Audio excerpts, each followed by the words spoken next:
Hey guys, in today's video, I bring you a truly transformative story that will change your view of the spiritual world. Meet Dr. Eloise Renshaw, a trauma doctor who, after a near-death experience, discovered the secret truth about Lucifer and the origin of the pride that shook the heavens.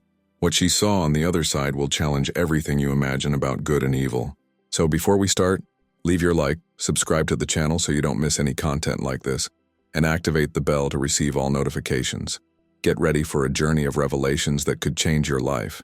My name is Dr. Eloise Renshaw, and as much as I've always believed in the power of science and logic, the story I'm going to share today changed me forever.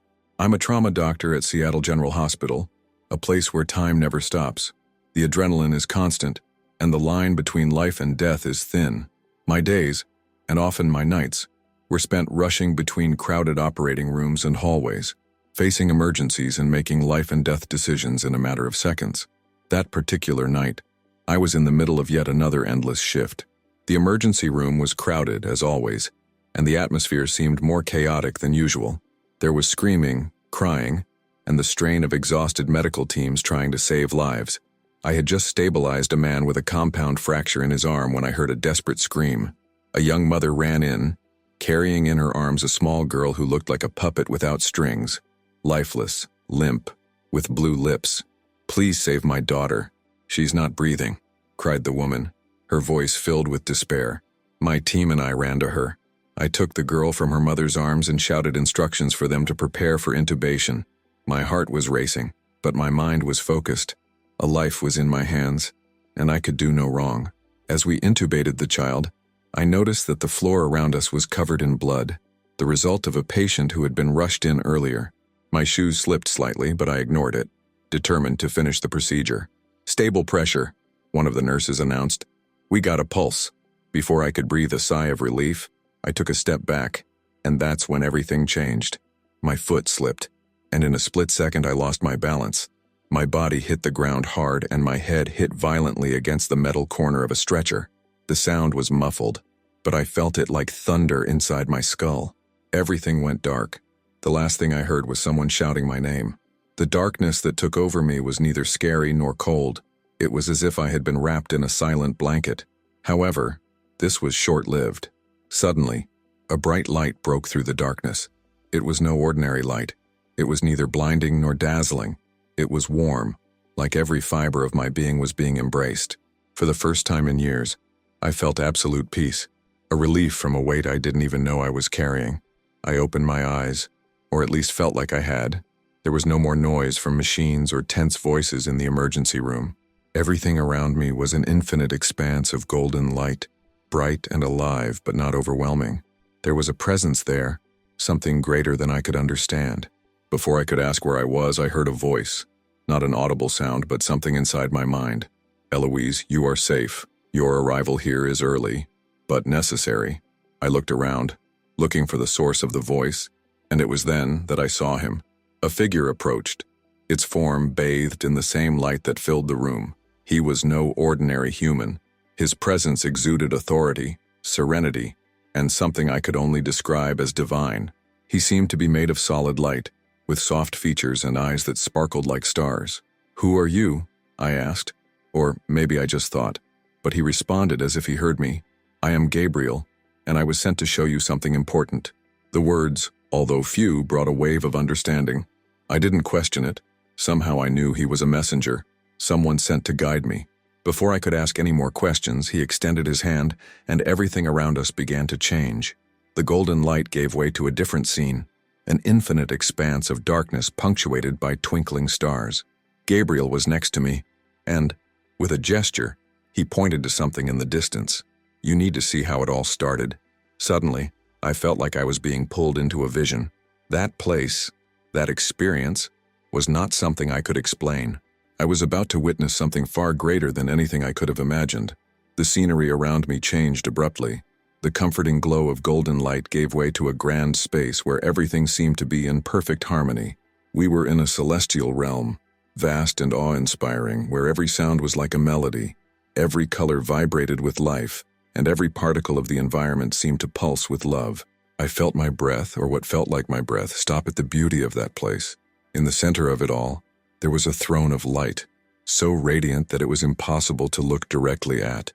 All around, thousands, perhaps millions, of beings shone brightly. Their bodies seemed made of pure energy, and their forms were simultaneously human and otherworldly. They sang in heavenly harmony, a song that resonated with joy and devotion. Among them all, one figure stood out. He was magnificent, more radiant than anyone else. Its shape was so breathtakingly beautiful that it seemed impossible that anything could be so perfect. His movements were graceful, his voice a soft chant that attracted the attention of everyone around him. Gabriel pointed at him and said seriously, "This is Lucian, the most beautiful and talented of all angels. He was created to be a reflection of the glory of the Creator, but something changed in him. As I watched, I noticed a subtle transformation in Lucian. He began to look at himself, admiring his own light, his own beauty. Instead of looking at the throne of light, his eyes were fixed on his own image reflected in a crystal-clear lake nearby.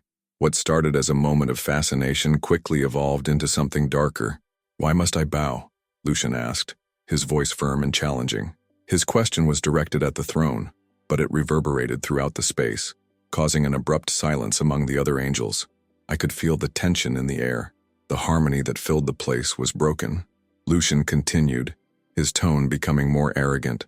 "I was made perfect. I am so beautiful, so powerful.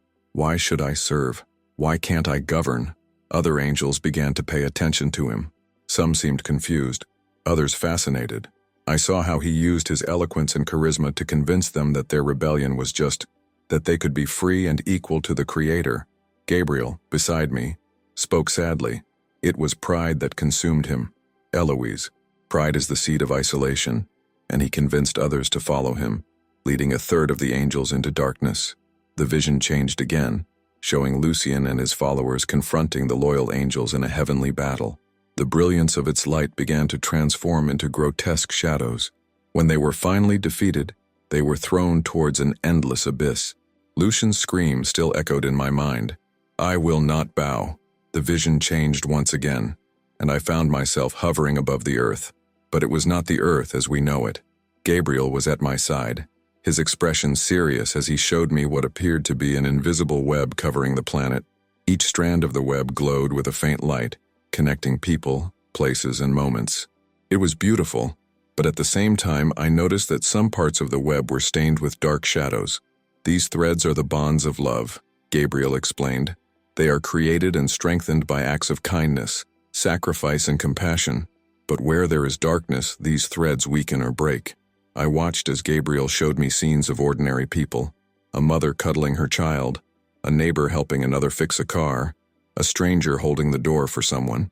With each act of kindness, the light in the strands grew, shining brighter and connecting more people. But then, he showed me another side. I saw people arguing, hurting each other with cruel words, lying and cheating. In each of these acts, the strands of light weakened. Some even broke apart completely. The shadows took advantage of these cracks, slowly expanding. Gabriel pointed to a dark corner of the vision, where the shadows were thickest. I saw dark, indistinct but clearly evil figures hovering around. They whispered things into people's ears. "You deserve better. They don't care about you. Why forgive? This is weakness." "These shadows are the echoes of Lucian's pride," Gabriel explained. "His fall not only condemned him but brought darkness to the world. He sowed doubts, fears, and temptations that separate people from each other and from the Creator." As I watched, one particular scene caught my attention. A man sat alone in a dark room, with tears streaming down his face. All around him, the strands of light were almost invisible, covered by layers of shadows. It was as if he was wrapped in a cocoon of isolation. "He is not isolated because he was forgotten," said Gabriel sadly. "You are isolated because you chose to reject the threads that connected you to others. This is hell, Eloise, a state of self-imposed isolation. The Creator never abandons anyone, but many choose to turn away from the light." My heart sank upon hearing this. The weight of these revelations was crushing, but it also came with a glimmer of hope. Gabriel pointed to another scene, where a woman gave a simple hug to someone who was crying. The strands of light around her shone brightly, illuminating even the nearby shadows. Acts of love, Eloise, small or large, They have the power to restore light and strengthen these connections. That's why you're here, to understand the impact every choice has in the battle between light and dark. Gabriel extended his hand, and once again the scenery around us transformed. Now, we were in an empty, silent space, where everything seemed stagnant. The air was heavy, almost oppressive, but there was no heat or cold, just absolute emptiness. I turned to Gabriel, and he spoke, with a gravity that seemed to echo in my soul. Eloise, you need to understand the meaning of free will and the choices that shape not only human lives, but also the very existence of love and light. He gestured, and before us appeared a vision of two diverging paths. One was illuminated by a soft, welcoming light, while the other was shrouded in deep, almost impenetrable shadows. However, even in the darkness, there were small points of light that flickered like distant stars. This is the Creator's greatest gift, free will, Gabriel continued. He allows each soul to choose love, even when darkness offers a seemingly easier alternative. Without choice, there is no true love. It is through this freedom that creation finds purpose. I looked at the illuminated path and felt a familiar peace, the same one that enveloped me when I first stepped into the light. However, Gabriel drew my attention to the dark path. Lucian's pride created an illusion that true freedom lies in rejecting the light and seeking power and self-sufficiency. But what he didn't understand, and what many still don't understand, is that this choice leads to isolation, separation from love. This is hell. An image appeared before us, a man sitting alone, surrounded by darkness. He held something in his hands, a small gleam of light, but he was gripping it so tightly it felt like he was putting out the flame itself. Gabriel explained, hell is not an imposed punishment, but a state of self-imposed isolation. The light is always present, but some choose to reject it, preferring pride, fear, or anger. This separates them from the Creator and others. The scene changed again, showing a woman who appeared to be surrounded by shadows. However, a figure entered the scene, extending his hand.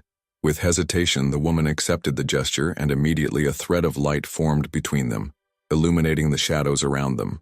Eloise, Gabriel said, his voice full of urgency, free will is not just a gift but a responsibility. Each choice of love, humility, and compassion strengthens these threads. Every rejection of pride weakens the darkness. I felt a wave of understanding. It wasn't about grand gestures or heroic deeds, but about the small daily decisions that accumulated impact. The choice to forgive rather than hold a grudge, to listen rather than ignore, to act with love rather than indifference. That was where the real spiritual battle took place. And you, Eloise, Gabriel said, looking deeply into my eyes, now you understand. The choice is yours, every day. Suddenly I felt a tug, as if something was pulling me back to a place I had already left behind. The surroundings around me began to disappear, the golden light slowly fading. I looked at Gabriel, feeling a mix of urgency and desperation. I still have questions.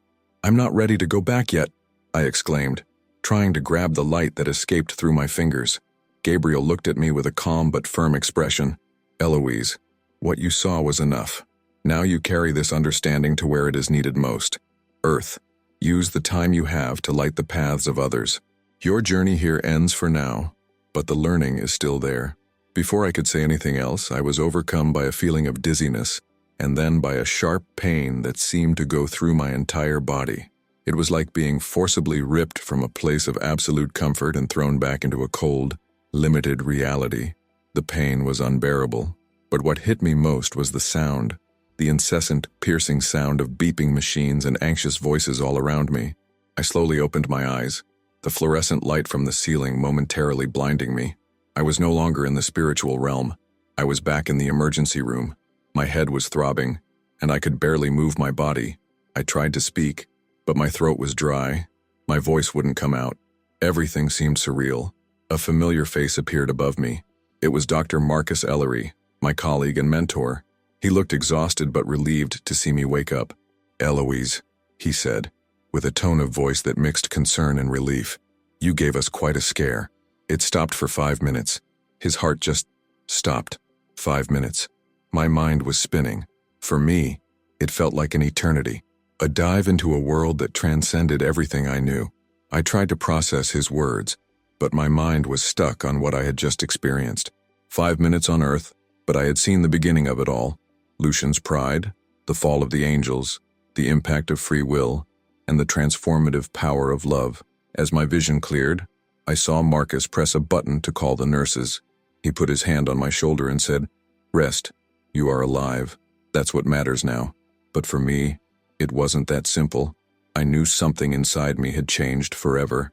Living was no longer just existing.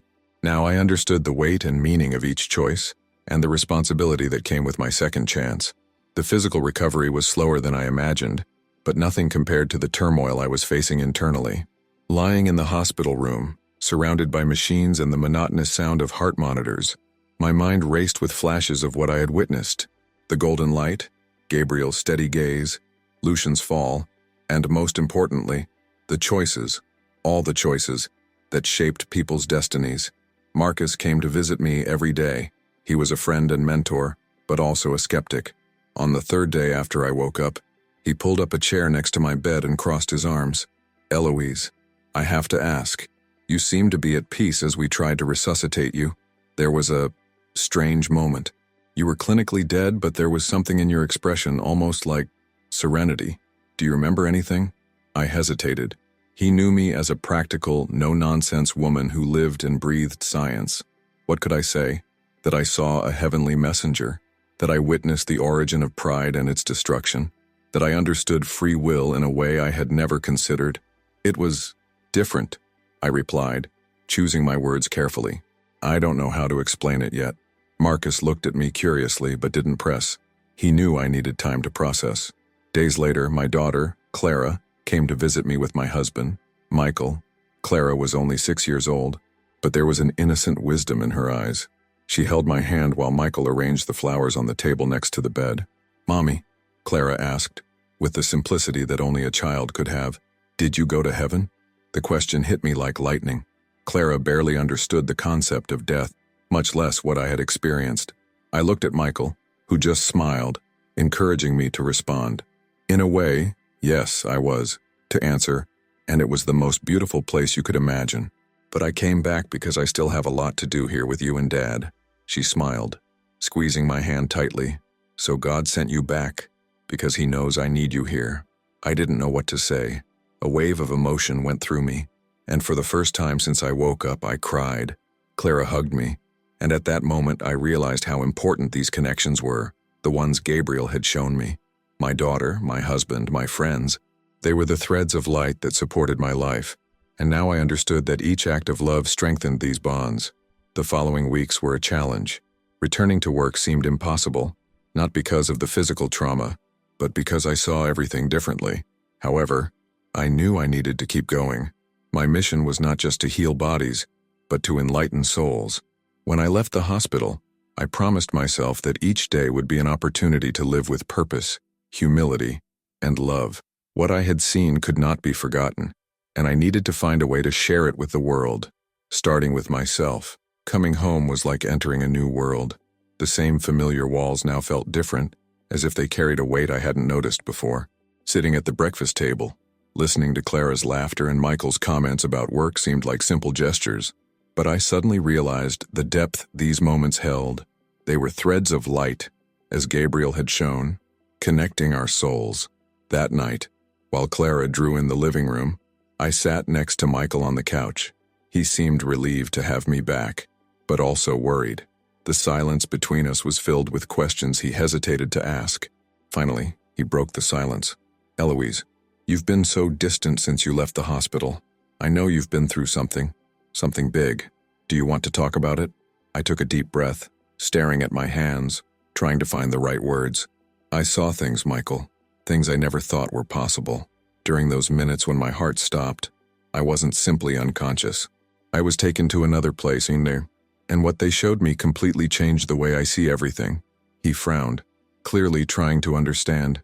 "Another place? Like a near-death experience?" "Absent, yes, but it was more than that. I was taken to a place where the light was more real than anything I had ever felt here. I met someone, a messenger, and he showed me things that explain so much about life, love, and what happens when we choose pride over humility. Michael was silent for a moment before asking, "Do you think it was real?" I looked at him, my heart filled with certainty. It was more real than anything I've ever experienced here, and it wasn't just for me. I believe I was brought back because I needed to share what I saw. Over the next few days, I began to share my story little by little, first with Clara, who with her innocence absorbed everything with a look of admiration, then with Marcus, who listened skeptically but without interrupting me. Whatever you believe, Eloise, it seems like it has given you a new purpose. Maybe it's just what you needed. I knew it wouldn't be easy. Sharing what I had experienced left me vulnerable, but it also gave me strength. I decided to start with small gestures, talking more openly about the impact of love with my coworkers, demonstrating patience with my patients, and, most difficult of all, allowing myself to be humble enough to admit my own faults. Clara helped me remember the most important lessons. One night, as I put her to sleep, she held my hand and said, "Mommy, when you went to heaven, did God give you a gift?" I smiled, feeling a wave of warmth in my heart. "Yes, my dear. He gave me the chance to come back and do better, and you are part of that gift." As she closed her eyes to sleep, I realized that my mission was not just to share what I had seen, but to live by it. And I knew that every small act of love, kindness, and humility was a light that could illuminate even the deepest shadows. Returning to the hospital for the first time since the accident was an experience that I faced with nerves of steel, or so I convinced myself. But as I got closer to the building, the weight of what I had experienced came back with a vengeance. Each step felt charged, as if I were entering an invisible battlefield. Upon entering the emergency room, the sterile smell and sound of monitors and rushing voices immediately transported me back to that night. I remembered the impact of the fall, the pain, and, most intensely, the peace I felt when crossing to the other side. But now, I saw the environment with different eyes. This was not just a place of physical healing. It was a field where light and dark constantly battled. Right at the beginning of the shift, I noticed something different about myself. There was a new sensitivity, almost a supernatural perception, to people's small gestures. I saw how the nurses supported each other in silence, with quick touches of encouragement. I saw how an exhausted doctor comforted a nervous patient, using gentle words to ease his fear. These gestures were like threads of light that I could almost see now, but I also saw the shadows. A doctor who criticized a resident harshly and impatiently, leaving the young man cowering in shame. A nurse who unintentionally ignored an elderly patient's plea for water, frustrated with the fast pace of work. Gabriel was right. It didn't take great actions to break the threads of light. All it took was a bitter word, a moment of carelessness. During the shift, I had to face my own pride. A younger resident made a mistake in reporting a case, and the old Eloise would have pointed out the error immediately, with a cutting tone to correct it. But something inside me made me stop. I remembered Gabriel, the impact that each gesture could have. I took a deep breath and chose a different path. "Let's review this together," I said calmly, and the relief on the resident's face was immediate. He leaned in to listen as I explained, and for the first time in a long time, I felt like my job wasn't just about saving lives, but about strengthening the invisible threads that connect us all. When the night was over, I was exhausted, but not in the way I was used to. It was as if the spiritual battle of the day had drained me, but also renewed me. As I left the hospital, I stopped for a moment to look up at the sky. It was a clear night, and the stars shone brightly. This is what it means to fight for the light, I thought to myself. It wasn't grand or spectacular. It was the small acts, the conscious choices, that slowly pushed the darkness back. The months that followed were a period of constant transformation. My daily routine was no longer just a succession of diagnoses and treatments. Every interaction, every choice, carried a weight that I hadn't seen before. What seemed insignificant to others, a smile, a word of encouragement, a simple thank you, now had profound meaning to me. However, I also faced challenges. Sharing my experience with some people was met with skepticism, even sarcasm. Some more pragmatic colleagues suggested that what I experienced was nothing more than a neurological response to trauma. "Eloise, we can't measure these things," said Marcus in conversation. "And if we can't measure it, we can't prove it." I smiled. "Not everything that matters can be measured, Marcus. I learned that the hard way." He didn't insist, but the look in his eyes said that Even though he didn't completely believe it, he respected my conviction. My mission to share what I experienced began little by little. First, speaking at small meetings to support doctors and nurses, I talked about how what I saw changed me and how I began to see the profession as more than saving bodies.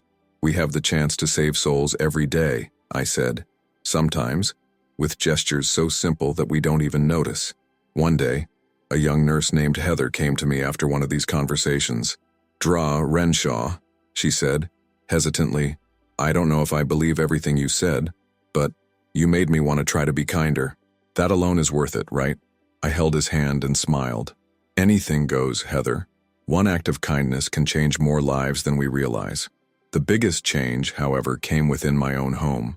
Before the accident, I was so consumed with work that I often neglected precious moments with my family. Now, Clara and Michael were my center. In Clara's eyes, I saw the reflection of pure and unconditional love. On nights when I read her stories or when we simply sat down to draw together, I felt the strands of light growing stronger. Once, while we were playing, Clara asked, "Mommy, do you think the sky is looking down on us now?" I looked at her, and my heart filled with emotion. "Yes, my dear, and I think they're very proud of you, and from all of us." As time passed, I realized that my mission was not something grand or epic. It was simple and, at the same time, monumental, choosing love every day, make conscious choices that strengthen connections between people, and teach others that even in the most difficult situations, there is a light that never goes out. Today, as I write this story, I still feel Gabriel's presence and the lessons he taught me. Pride, shadows, free will, all of this is still a daily battle. But now, I know that every act of kindness, every word of love, every decision to forgive is a victory against the darkness. My story doesn't end here, because just like the threads of light that connect us all, it continues through each person who chooses the light over the shadows. If you liked this beautiful spiritual testimony, leave a like, comment on your impressions, subscribe to the channel, and don't forget to activate the notification bell to watch each new video and help us spread this message to a greater number of people. Until next time.